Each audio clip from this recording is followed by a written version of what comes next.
The team to catch at the moment, the leaders of the pack, are Brian Robson's Middlesbrough.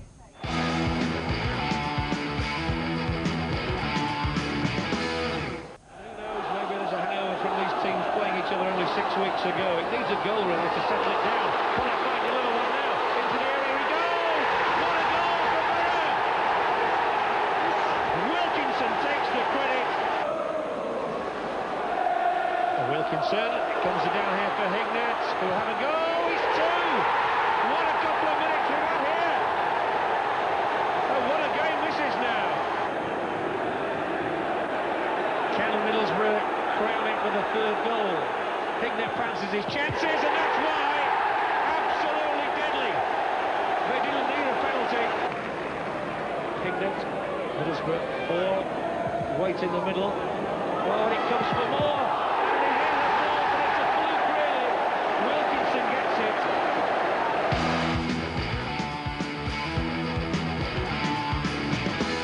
it. Somewhere over the rainbow, there's maybe a Premiership place waiting for Tranmere Rovers. Certainly the ground's a Premiership standard. This main stand opens in February. Everything in the garden looks rosy. So spare a thought then for record goal scorer Ian Muir, a man who knew Tranmere in their darkest days. Muir scored twice against Reading last Saturday in a brilliant Tranmere victory. A week later, he's dropped as John Aldridge returns. What can you do? You know, the lad's scored 22 goals this season, scored goals all his career. So I've just got to sit on the side and bide my time. Muir's going into his 10th year with Tranmere. Maybe there's a testimonial around the corner, but his burning desire is to play, because when he does, you're guaranteed goals. Looks as though I'm stuck here for life, I suppose, but you know, I'm happy here, so you know, as long as the supporters are happy with me and I'm not getting any stick, you know, I'm happy to just plod along. With Muir on the bench, Tranmere were in plodding rather than skipping mood. The best early chance falling to Chris Malkin, who snatched wide. But make no mistake, Watford are a handy unit.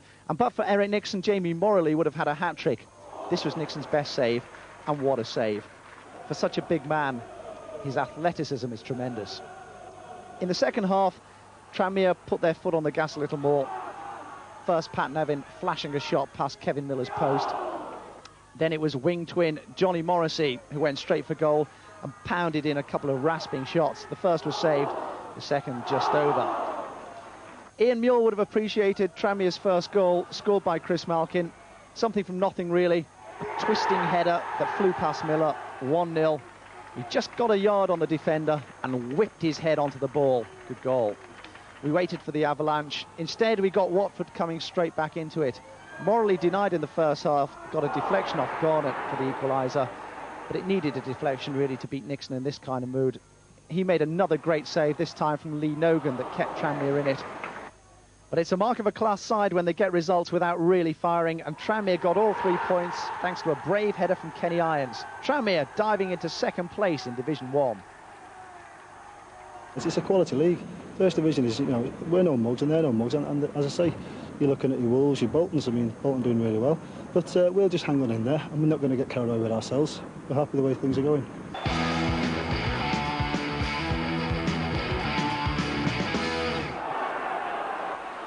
And suddenly the ball breaks here to Mitchell from the mistake by Venus. The easiest of the 3 chances that Dave Mitchell has had in this game. He's hit the woodwork twice. He failed to hit the target that time. Bennett getting it clear. Bull, the only Wolves player in the opposition half, but he still managed to win the header. And that was a dangerous challenge by Kelly.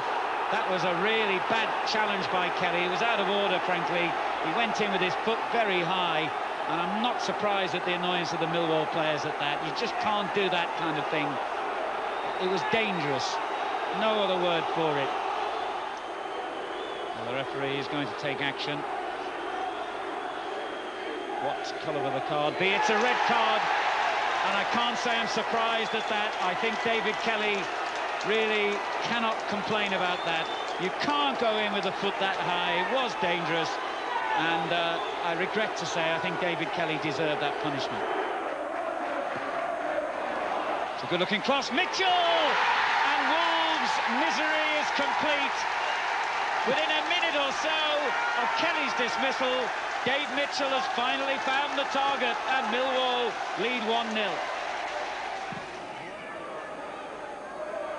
Keller kicks these balls an enormous distance. Look at that one, it's gone straight to Mitchell as well. The clearance! It wasn't a bad effort at all by Dave Mitchell. And it all came from Route 1.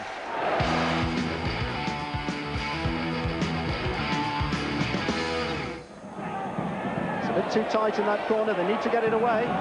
Here's Beard, very nearly gets that ball through. Penalty this time maybe? Don't need it. They've scored. Sheffield United ahead through Kevin Gage. Beard, he could cause some problems if he gets to the byline. He's doing everything himself. Here's Gage, and that's a second. He can't believe it. Oh, he's given it away. Beard, Scott is alongside him, if he can find him. Beard goes on and cracks a fabulous goal. He could be through here, Julian James. Now, surely for Luton. They've got one at last. John Hartson. Cheeky little back heel. Here's Hodges. He could be through now. That will settle it. Decides to find the cross. Oh, and that's a dreadful own goal. Well, they deserved some luck, and they got it then. The push then, was it by Gage? Luton have a penalty. Johnson forward to take it. And scores. His first goal of the season. And it came at a very important time for Luton. But at the other end, it's been run in. And Sheffield United get a fifth goal. Andy Scott gets the goal he's deserved.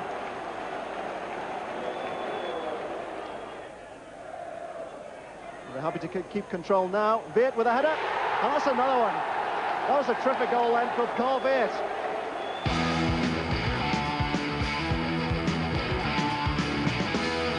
Osborne.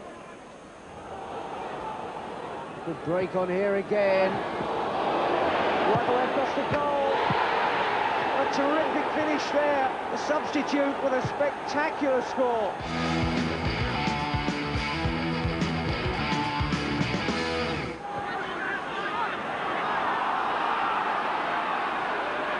Looking for a shooting opportunity, keeps going and going. Forced wide by Richard Graham. Glaythorne does well, he sends him. There are four waiting for the cross. It's in the goal, it's off the line, it's saved by Gerrard. And poor old Martin Carruthers cannot score to save his life. No way past Gerrard, who was fortunate then, but from, what, 2.5 yards out, Carruthers should have scored. Paul Gerrard, who many in the know say is an England goalkeeper in the making, already the under-21 number one. It was, oh, it did! What has Muggleton done? He's left it! And he's gifted the game to Oldham Athletic. Carl Muggleton did it before in a televised game against Derby County, and lightning strikes twice. Just as we're giving Paul Gerrard at the other end of the field man of the match, Carl Muggleton, well, I don't know what of the match we have to give him. Well, do you give him credit? Sean McCarthy, he closed the goalkeeper down, he was in the right place at the right time. And indeed, arguably he was in a... No, he wasn't in an offside position. You can't really say that, can you? There's no defence for the goalkeeper. I'd love to stick up for the goalkeeper being one, but sorry, mate, it's all down to you.